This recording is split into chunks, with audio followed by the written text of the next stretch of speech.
Welcome to Man Does Tech, where I solve the problems you didn't even know you had. You begin by confirming prerequisites so nothing blocks you. Check your Zuum model and Android version in About. Make sure the battery is above 20% and that you can unlock the screen quickly.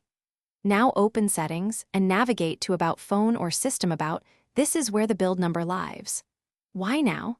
Because developer options are hidden and tied to that build number. Once you find it, you'll perform the specific unlock gesture to expose advanced settings. Once you've found build number, tap it 7 times. You'll see a brief toast showing progress and then a message that developer mode is enabled. If the phone asks, enter your PIN or unlock pattern to verify that you own the device. This prevents accidental changes. After that, back out to the main settings screen.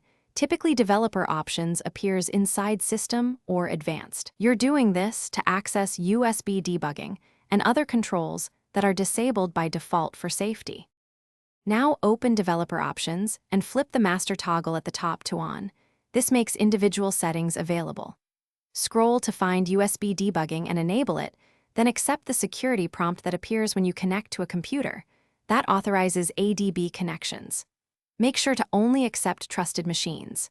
If developer options doesn't appear or USB debugging won't stick, reboot the phone, toggle developer options off and on again, and Thanks for watching. If you found this helpful, don't forget to like and subscribe.